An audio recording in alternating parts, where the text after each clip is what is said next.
Good day, and welcome to this virtual gathering of the Milken Institute. I'm Dan Diamond of Politico, where I cover health policy and politics, and I'll be your moderator for this panel, Predicting Pandemics, Mobilizing an Active Global Surveillance Response. To discuss these issues, I'm pleased to be joined by Francis D'Souza, the president and CEO of Illumina, which has developed technology that helps shed light on the spread of COVID-19, as well as Dr. Margaret Peggy Hamburg, the Foreign Secretary of the National Academy of Medicine, the former commissioner of the FDA. And we hope to be joined soon by Dr. John Nkengasong, who is the director of the Africa CDC. The title of this session deals with predicting pandemics. And unfortunately, I think we all now realize so many pandemic predictions have fallen until this year on deaf ears. Those of us on this panel, as well as anyone who's watching, were scattered across the globe. Some of us haven't gotten haircuts or done other normal ways of life for some time this year. It's not clear when this current pandemic will be over. What is clear, at least to me, is that we missed opportunities to be better prepared. So here's how I'd like to begin our conversation. We often talk about how quickly COVID-19 has spread. The first reported case of the virus was nearly a year ago in China. By February, COVID-19 had been detected on every continent save Antarctica. But the pace of our understanding of the virus has also been quite rapid. By January, the genomic sequence of the virus had been published online, thanks to Illumina machines. The pace of potential therapeutics and vaccines has also been historically fast. So my opening question to each of you, if we can go down the line, and maybe we'll start with Francis and then go to Dr. Hamburg. When you think about the past year and how information traveled about the novel coronavirus, do you feel hope or do you feel frustration? And again, Francis, let's start with you. Thank you, Dan, and thank you all for making the time to spend with us. When I think about the last year and information flows, I think I feel both. I feel both hope at what has happened and the astonishing speed, and I'll talk a little bit about that. But I think it's also uncovered some pretty big gaps that are surprising, I think, in retrospect. And I'll start with that. I think one of the things we realized looking back is it really is quite astonishing that, in 2020, we still don't have a global surveillance system to identify pathogen outbreaks, that we don't have a system that would tell us if we have a novel pathogen like today's coronavirus, or emerging antimicrobial resistance, or even a bioterrorist attack anywhere in the world. We don't have that surveillance system. So in some sense, it's revealed an information gap that is quite astonishing. But on the other sense, it really is also quite remarkable how fast the information, especially the biological and scientific information, has flowed this time. As you pointed out, if we look back to SARS in 2003, it took 149 days after the first reported case before we even had a partial sequence of the pathogen. With the swine flu in 2009, it took 77 days. This time, it took 12 days between the first case and then the full viral pathogen done on Illumina machines to be published globally. That matters because around the world on Jan 11th, you had, for example, the Moderna teams that could take that sequence and start working on the vaccine. And so everything moved incredibly quickly. Dr. Hamburg, hope or frustration in thinking about the past year? Well, I would have to say both, and I agree with a lot of what Francis just outlined. I mean, the pace of science has been extraordinary, and the mobilization of the biomedical research community across disciplines, across sectors, and across borders to really try to understand the nature of this previously unknown coronavirus, how it's transmitted, how it causes disease, the manifestations of the disease, how the human immune response to the infection unfolds, and importantly, strategies for how to control it, both public health measures like masks and social distancing and avoiding large gatherings and hand washing, the things we all say and hopefully do all the time, but also trying to develop the medical countermeasures, the diagnostics, the drugs, and the vaccines that we need to get better control over where the virus is and how to treat individuals who are sick and how to prevent the ongoing transmission. It has been very disappointing, of course, to watch the response of the United States to this unfolding pandemic as it came into our country and spread. And other countries have had variable success in their responses. But I think that for the United States, where I live and have worked, I find it particularly poignant because we have so many resources in terms of our wealth, the richness of our biomedical research community. Our biopharma sector is the strongest in the world, and our federal, state, and local public health agencies are also among the best in the world, although not as well financed as I would ideally like. But still, we have so much to bring to a response like this. And in fact, we had been making investments over decades now to try to build more capacity for preparedness and response. But it was sort of a cycle of crisis and complacency. There'd be a problem, investments would be made, then 6 other competing priorities would emerge. There'd be a crisis in some other domain, and that attention and those resources would be drawn away to other things, and we would drift back into complacency. This, I hope, will be the wake-up call that will really cause us not just to harness the best possible science, but to also make the political and sustained commitments to making sure that we're better prepared. And preparedness starts with having an intact, comprehensive global disease surveillance system. Francis, I have a question for you. I'm in Minnesota right now. A few days ago, I went to the Mayo Clinic for a drive-through COVID test, the nasal swab that tickles your brain, an experience that lots of us may have had. For those of us who are watching or even asking the question who might not understand the distinction, how would you explain the difference between diagnostic testing, which I got at Mayo in my drive-through test, and surveillance testing, which is where Illumina can play a major role? It's a great question. And in fact, what we're seeing is that, there are several parts to the response. There's surveillance, there's research, there's diagnostic testing, and then there's screening. And they're all slightly different and they're all essential. So let me quickly touch on what each of the categories is. Surveillance is trying to answer the question of, do we have an outbreak at all? If we have an outbreak, what's the pathogen that's causing the outbreak? And how is it moving? And so you're trying to look and see if anywhere around the world you have a novel pathogen emerging, a new coronavirus that's emerging in a market somewhere or in a town somewhere.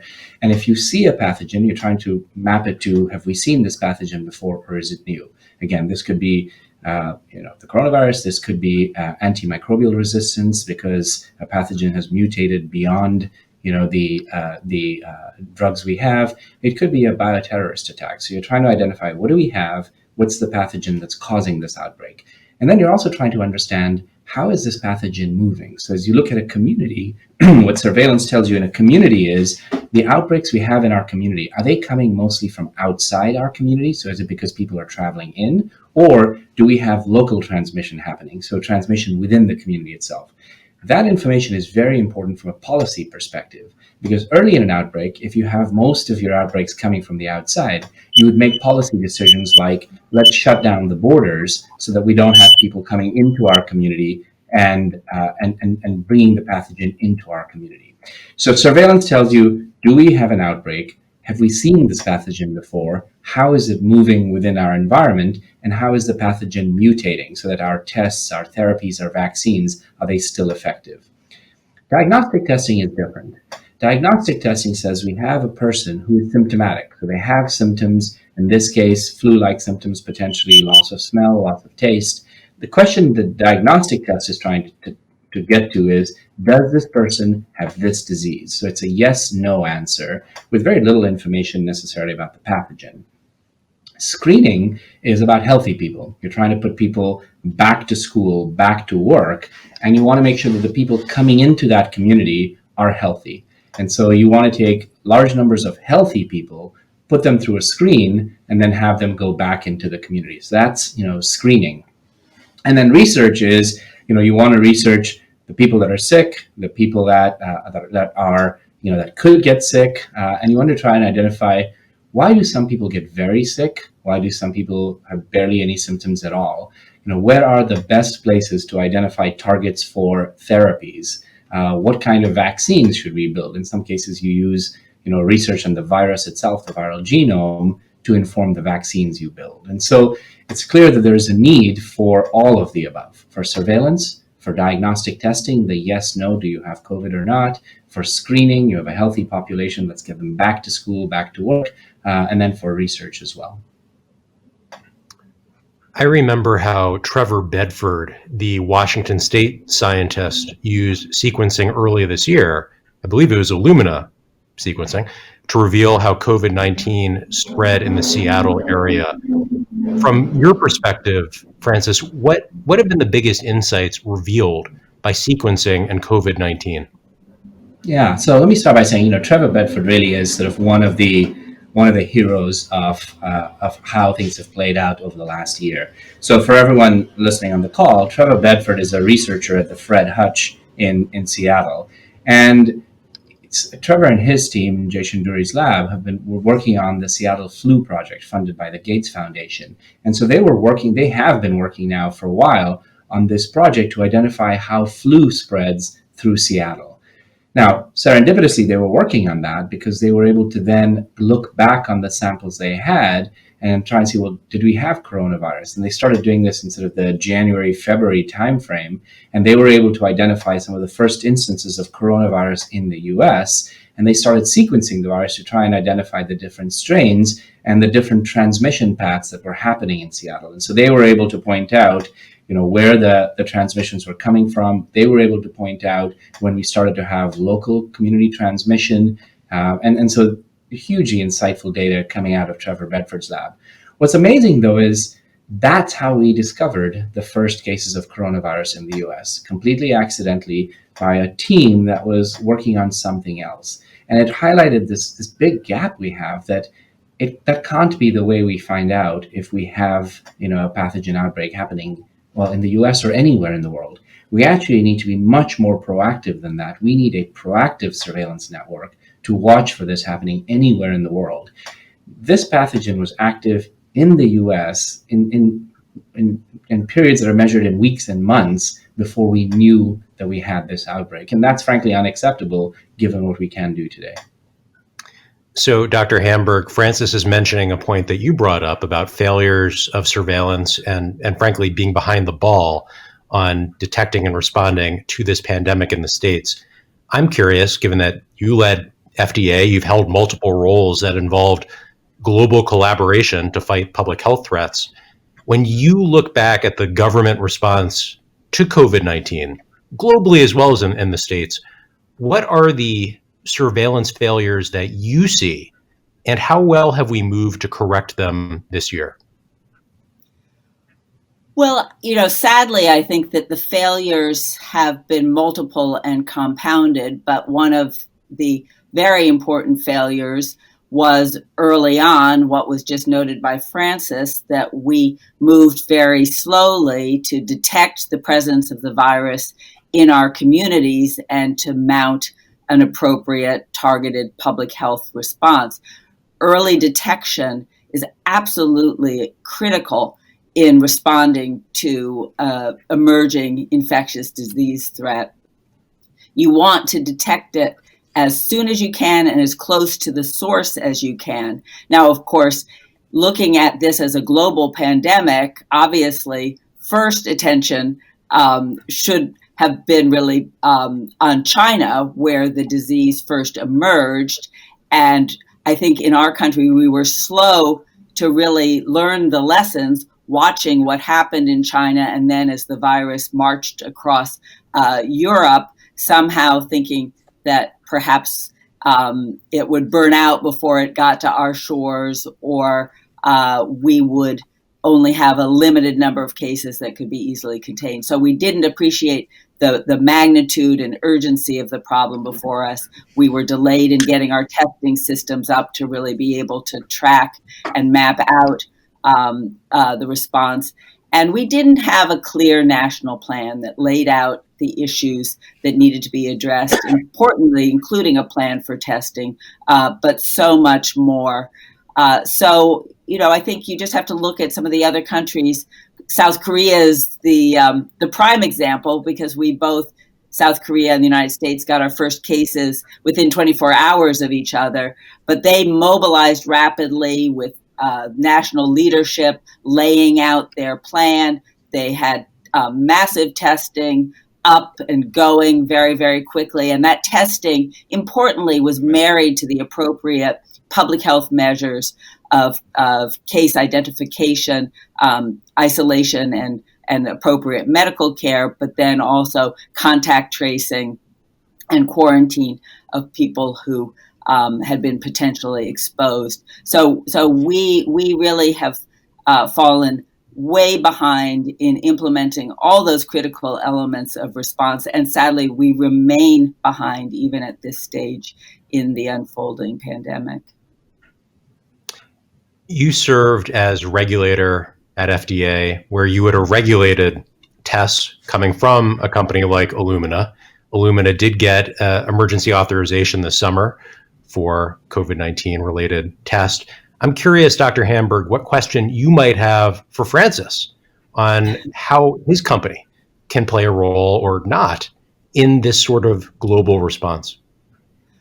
Well, it's always, number one, very interesting to hear how working with the FDA feels from the other side. And when I was FDA commissioner, I actually tried to spend a lot of time listening and learning from critical stakeholders, including the companies that we regulated, the industries that we oversaw, to better understand that, so that we could improve our systems of both coordination and responsiveness, and really enabling us to harness the power of technologies like Illumina's to best promote and protect the health of the public.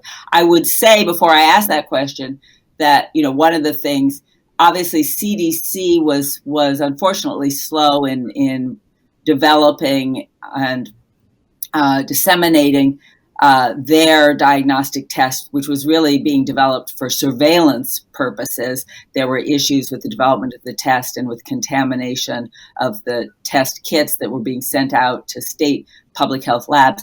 But I think FDA it could have been more proactive as well in terms of rapidly recognizing the sort of continuum of needs that a pandemic like this might require, and importantly, engaging with the private sector, where the science and the technology is remarkable, as evidenced by Illumina and their capacities, to help start really developing the portfolio of different kinds of diagnostics that would be needed to really manage, control, and hopefully snuff out this unfolding outbreak.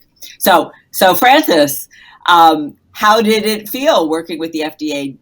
Did you recognize before you really connected with the FDA that your company and your technical capacities were going to have a really crucial role to play? Were you already thinking about how to really mobilize the resources within your company and within the science and technology community more broadly in order to help be a partner in the response? And was it frustrating that it took a while before you were really engaged? And do you feel fully engaged now? Yeah, it's a great question. I'll start by saying that we got pulled into this in very early. So we were in Wuhan in December, working with the Chinese CDC when there was this pneumonia outbreak of unknown origin, and helping them sort of identify the pathogen, sequence the pathogen, publish it. So we sensed very early that, we were seeing this outbreak. Now, it wasn't clear to us how it would play out or how big it would become, but, we'd been sort of watching it progress from the beginning. So it was apparent to us that we would we engaged with it, for a while, minimally working with the CDCs around the world. What we didn't expect, but became clear starting late January, February, and then certainly into March, was that we would also be pulled into the diagnostic testing side of this. Historically, and even today, a lot of the diagnostic testing is done on PCR technology, and it's been that way for decades. Long term, we believe some of this will move to be sequencing based, because you just get a lot more information about the pathogen itself if you do a sequencing based test.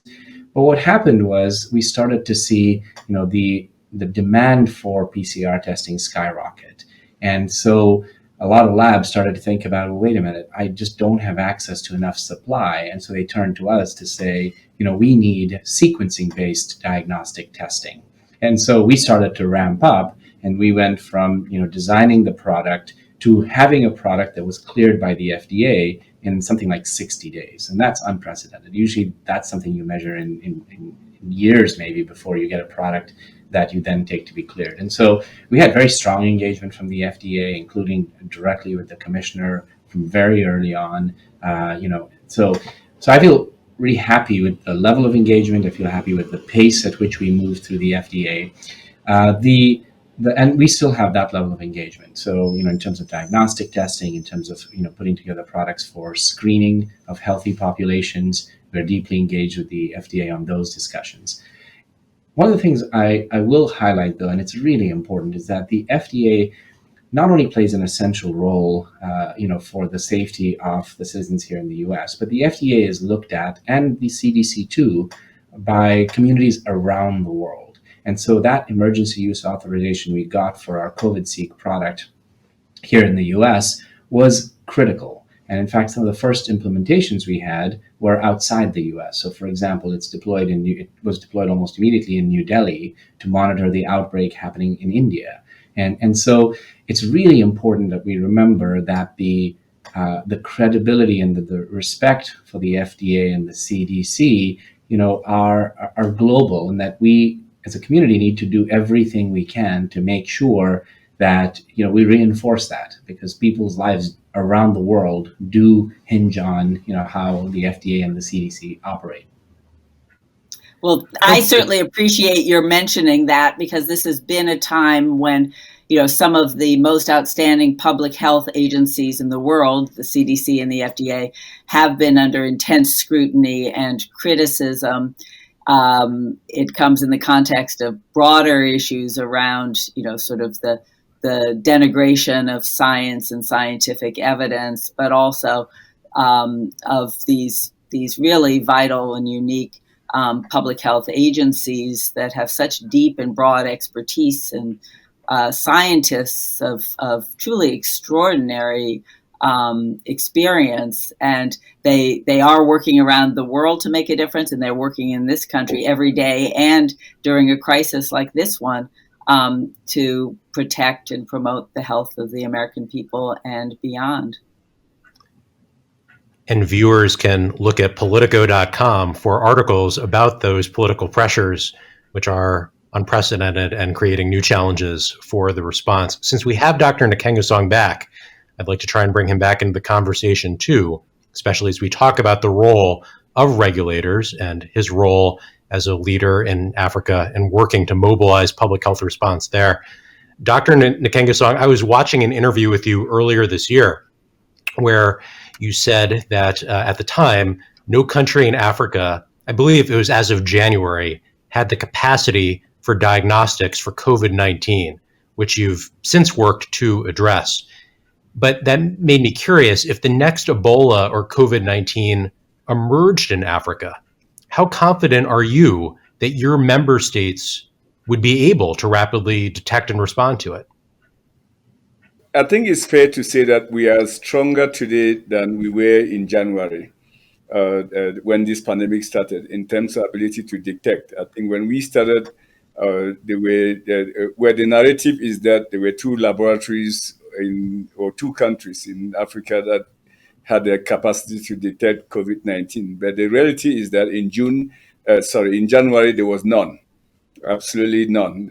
And we scrambled to put some diagnostics in Senegal, And then the South Africans put diagnostics in South Africa at the National Institute of Communicable Diseases. Then we used those two countries to begin to train massively, to ramp that up such that by end of March, we had now over 43 countries equipped with the ability to test. And as we speak today, about 800 laboratories across the continent, or more than 800 can do that. So I think very good progress, but it also speaks to the limitation that as a continent we have with respect to the testing, the ability to develop diagnostics locally. And I think that, let me just step back, and I've followed the discussion. And again, as I said, unfortunately, our connection has been troubling. And the sequences of this virus were made known in January 10. And that provided a very enabling situation where countries in Africa could have also started developing diagnostics. But because of the inherent inability of countries to have that capacity, it impeded our ability to have the diagnostics available. I think that is lesson number one. And what renders me helpless as the head of the CDC is knowing what you have to do and not being capable of having the means to implement what should be done. On January 20th, we wrote when I saw what was happening, we wrote a commentary in Nature Medicine, actually in January 27. And at that time, there were only 200 cases of COVID in the whole world. And we warned the continent that even though there were 200 cases, documented cases, we had a real threat that it would come to Africa. So I say that because if we had the ability to develop diagnostics and also to sequence, we would have been able to put in good surveillance systems in place and good diagnostics that would have allowed us to be ahead of the pandemic. So I think we are learning that a serious lesson there, that the continent as a whole needs to strengthen its capacity to develop diagnostics locally, and also. Dan, maybe I can pick up a little bit on the work we're doing with Dr. Nkenge-Song. I think this is where he was going, which is, the need for surveillance is a global need. What happens in a market in one country in the world, it turns out, does matter for all of us.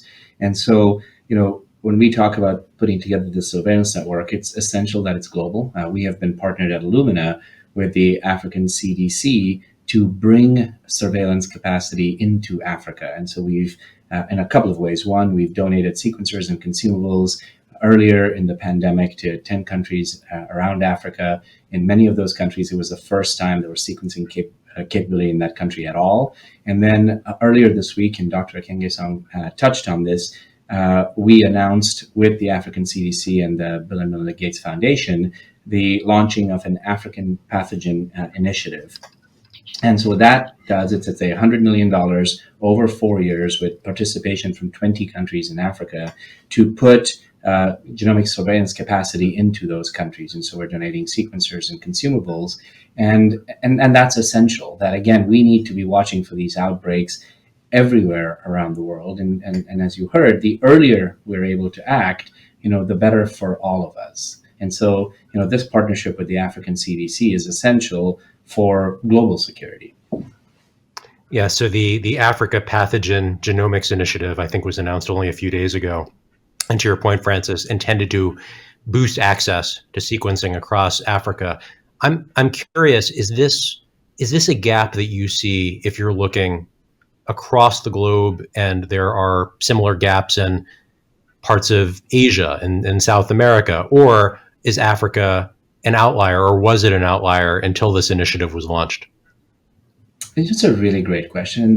The truth is, this doesn't exist anywhere in the world. It doesn't even exist in the US, and we're putting that together right now, and we're putting together in developed countries. So there is no, genomics-based global surveillance network that's even rolled out nationally, like any country in the developed world. And so we're working to put that into place. We have, for example, radar to tell us if we have an attack happening through the skies. We have other surveillance system to see if there's an attack happening, over the seas. Or we have in IT security, we have networks from commercial vendors that'll tell us about emerging IT threats, for example, and viruses and phishing attacks. Pathogens are some of the biggest threats facing humanity today. We need a surveillance network that's watching for pathogens. And so this gap is global. There isn't a global surveillance network that's deployed in any country around the world. Now, we heard for the first time out of Australia recently, in the last few days, that they are rolling out a surveillance network for Australia. That's the first step. The additional gap, though, is that in some countries, there's no sequencing at all. And so, and that's what we were talking about in some of the countries in Africa, where even for cancer testing or genetic disease diagnosis, there's just no access to sequencing. And so we need to bring sequencing capacity into those countries and then also make it available for infectious disease monitoring and surveillance. We also need to design how that system could work around the world. Ideally, you'd have a system that was automatically looking for outbreaks, that was connected into, for example, sewage systems or blood banks to see automatically if there was an outbreak starting to happen. And so there's work to be done around, well, how do you get enough sampling so that the surveillance system is getting real-time data about what's happening in a community? Ultimately, this is going to take a public-private partnership in every part of the world. And that, philanthropies have a role to play, CDCs around the world have a role to play, commercial entities like Illumina have a role to play, and there'll have to be an infrastructure for this information to be shared, for this global surveillance to be. Dan, could I add some additional thoughts to this? Please. I just wanted to underscore that there are frameworks for global disease surveillance that have been developed now over decades, predating even SARS, but updated in that context and then periodically.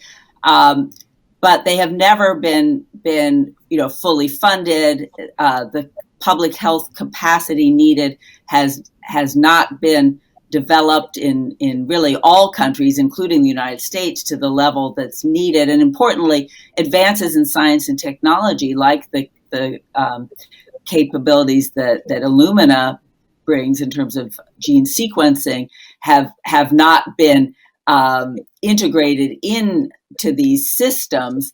And so this is a critical time, as Francis was saying, for us to really make a renewed commitment to global disease surveillance and to really ensure that all countries take responsibility, not just for their own nations, but for also doing what they can to help build capacity in other countries, and that we have a strong framework for coordination, information sharing, and collaboration. I think it's also important to stress that there are many types of surveillance that need to be done to really give us the strongest blanket of protection and capabilities for early detection and response. And that can really even start at the community level and engaging the public to report unusual cases of disease or clusters of syndromes in people that seem unusual, systems for monitoring reports in local media, systems for monitoring Google searches for flu-like symptoms, or systems for monitoring sales of antidiarrheal medications or so-called over-the-counter flu treatments in pharmacies. So there's lots of data that we can be collecting also to help inform what may be occurring as we then galvanize this much more sophisticated system of really identification of what's going on, including genomic information that can then be the foundation for other important critical measures, including the development of appropriate diagnostics, drugs, and vaccines. I think it's also important to recognize that this isn't just about human disease and human health. Really, we need to be thinking about this in a broader, more coordinated way, what we call a One Health approach, because most of the emerging naturally occurring infectious disease threats that we've seen in recent years have actually emerged from diseases that started first in animal populations and then spilled over into humans because of changes in the relationship of human populations to those animals, whether it's through wet markets or bushmeat and eating infected animals, or whether it's because of closer contact through agriculture encroaching on animal populations, or removing natural territories of animals, like cutting down the rainforests and animals coming out into closer contacts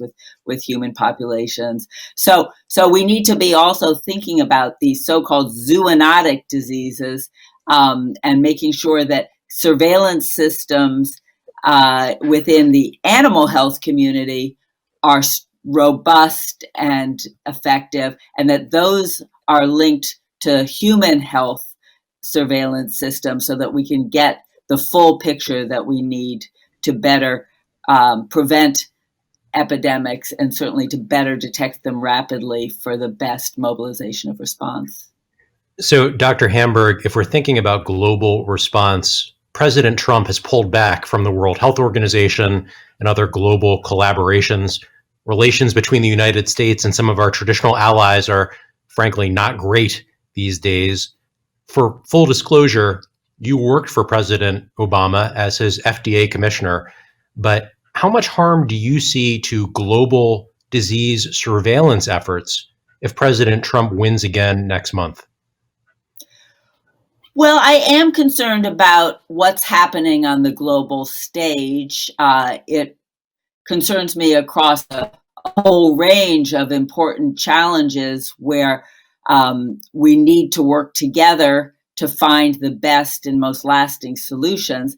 But certainly in a global pandemic, we know that we cannot make our country safe and protect our citizens here in the US if we are not paying attention to, if we're not concerned, and if we're not helping out to manage the pandemic across the world.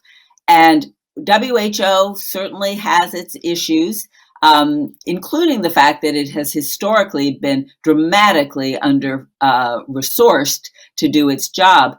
But WHO is a very unique and essential agency that really has the membership of almost every country in the world, and it is the trusted source of information for many, many countries in terms of normative standards and guidance, in terms of information about medical products that have been developed and are in use in other countries, for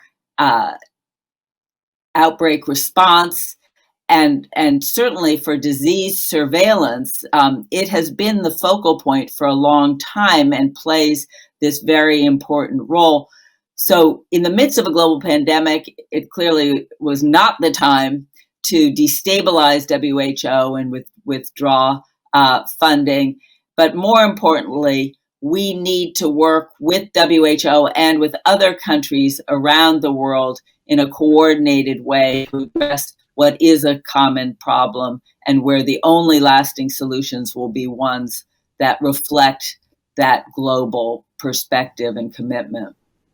So this is just my question as a Politico reporter, but when the president is attacking WHO big picture or feuding with foreign leaders, scientists on the ground can still share data, right? Like there can still be informal networks or formal networks that are proceeding even when there's global geopolitical fights, right? Well, that's certainly the case. And, throughout history, that kind of scientist to scientist engagement has made a real difference, even when countries were in the midst of a Cold War or in conflict, or where tensions between leadership of nations existed for other reasons. And it's been important in helping to advance science. It's also been important, I think, to build bridges of trust and confidence that are vital as countries seek to normalize relations coming out of a Cold War or whatever. In addition, there is no question that we really need to work together across borders because science is a global enterprise, and especially in an unfolding pandemic like this one, every country can learn from the experience of other countries. And, right now, I would say this is a period where there's considerable tension between the US and China. But I've been engaged in regular dialogues, including two this week, with scientific and public health leadership in China to talk about issues of mutual interest and concern. And obviously, Francis can speak to the very substantial engagements that he and his company have had and are ongoing with important other nations and institutions in those countries to help strengthen their capacities for preparedness and response.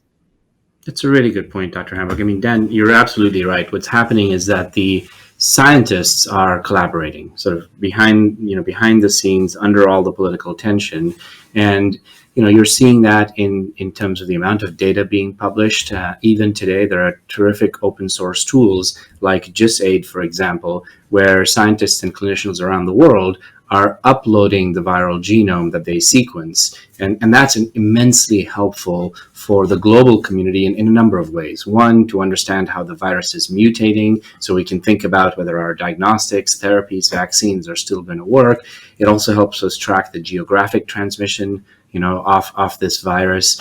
And you look at GISAID, and it's in the tens of thousands of genomes that have been put up there by communities around the world. And so the scientific collaboration, fortunately, is still happening, and is happening, frankly, at a scale that and a pace that we've never seen before. So there's definitely, a good sign for optimism there. I'm wondering what lessons we have learned. It sometimes seems like we careen from public health crisis to public health crisis, where the lessons from SARS are discussed, and then before we know it, we've forgotten them. What is the evidence that we've learned from this crisis, Dr. Hamburg, to be better prepared for the next one? Well, I think this may be the wake-up call that really mobilizes us and prevents us as a nation and hopefully as a global community from hitting the snooze button and going back to sleep once we get out from under the current crisis. My impression is that while many laid out the scenario of the crushing burden of a global pandemic and all the reasons why a global pandemic was certain to occur, that it wasn't a matter of if, but when, that critical audiences in terms of political leadership, financial leaders, national security leaders, and in some cases the public and policymakers as well, really did not comprehend the magnitude of the threat and the urgency to address it.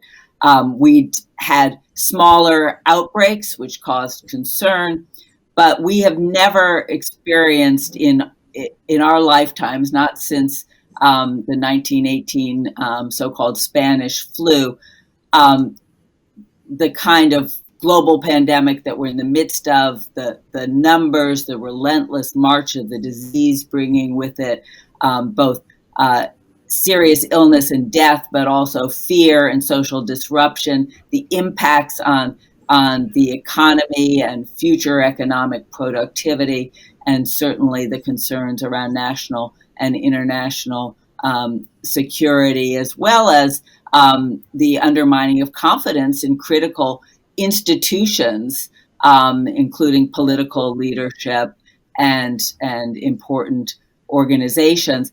All of that coming together in this profound way, I think, has made people rethink an emerging infectious disease threat as something much more serious and much more akin to some of the other kinds of threats, military, nuclear, et cetera, that we take very seriously, and we arm ourselves in order to prevent and have appropriate response capabilities. We need to do that now with infectious disease threats as well.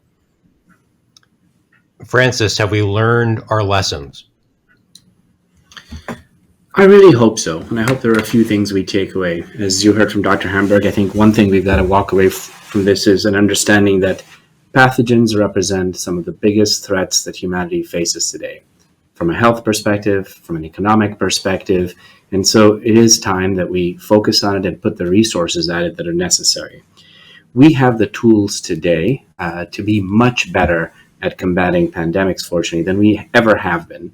This is what we've been talking about on the surveillance side and the genomics tools we have, but it's also true, on the vaccine side, for example. The technologies we have today to develop synthetic vaccines, like around mRNA, for example, or even on the therapy side, we have access to terrific tools that can be brought to play. And so this is the time that we should be setting up not just the best tools to combat this pandemic, but to set ourselves up for the future as well, from a surveillance perspective, a research perspective, testing perspective, and a response perspective.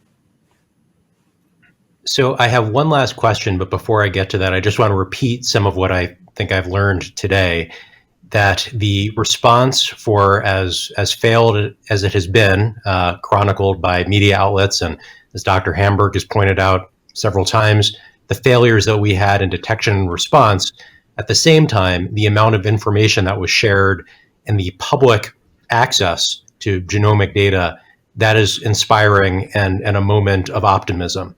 That for someone like Dr. Nkengasong, who is looking at the continent of Africa and trying to make sure that gaps are plugged, that he has seen strides even in the past number of months, sometimes by working with Illumina, on the ability to get ahead of the next problem. And that while we may or may not have learned our lessons from at least this crisis, Dr. Hamburg is hoping that it is a wake-up call that will help us moving forward. So here's my last question. We've talked about gaps in surveillance around the world.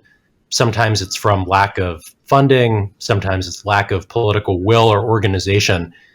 Let's say, Francis and Dr. Hamburg, you had very deep pockets and connections.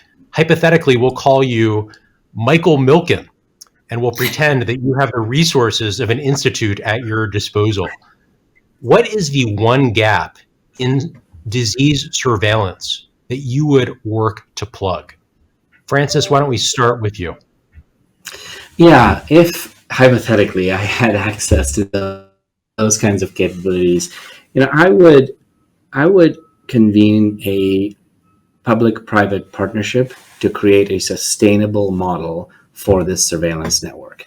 It will take bringing together, the right public institutions. So the CDCs are an essential part of this. It'll take FDAs are an essential part of this. It will take, the private sector as well. And I would take lessons from, again, the IT security industry, for example, and think about how we create a model where it's a sustainable economic model to watch what's happening around the world, to share information, make sure that information is getting to the public health systems. And so I think maybe one of the important first steps that could happen is the convening of the right teams to say, look, here are the right set of players on the public side, and here are the right set of players on the private side, and let's put together this model that sustains itself, that there is an economic model where it'll keep generating its own funding because, for example, it's got subscribers from public health systems or departments of defense or enterprises who also want access to that kind of health information. And so really brainstorm together, because as Dr. Hamburg said, for this to work, it needs sustained investment. And that only works if there's an economic model that continues to attract investments and is self-sustaining. And so the first step may be to convene the right set of people on both the public side and the private side to brainstorm around how we can put that together.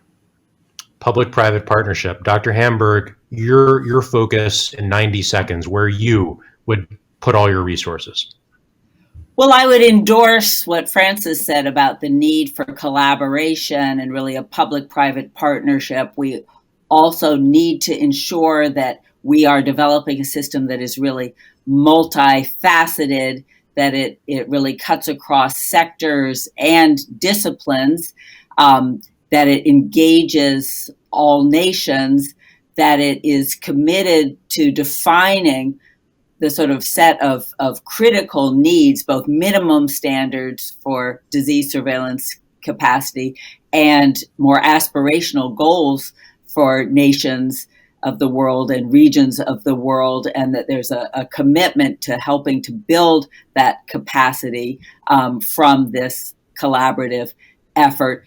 And then importantly, we need to measure progress towards our goals, and we have to make sure that we've got a system of both incentives and rewards, but also accountability, so that we don't just say, okay, we're all going to do this and then hope that it actually occurs. We need to be working together day in and day out. And the benefits of this are not just that we'll be better prepared to detect and respond to emerging pathogen of pandemic potential, but to respond to routine disease outbreaks and communicable disease issues in communities that are happening every day, and in fact take a toll on health and on families and on economic productivity and the stability and security of nations in the world. So the ideas of a public-private partnership and a systemic approach that includes incentives, perhaps those will be things that we will come back and discuss a year from now if they were put into place. But in the meantime, on behalf of those watching and the Milken Institute, thank you to Francis D'Souza of Illumina, Peggy Hamburg, formerly of the FDA and the National Academy of Medicine, Dr. John Nkengasong, who tried so hard to be part of this panel, and also illustrated, I think, in that way, the importance of building information networks that allow us to share information around the globe and don't conk out during panels. But thank you all. Stay safe during this pandemic. Talk to you again soon. Thank you. Thank you.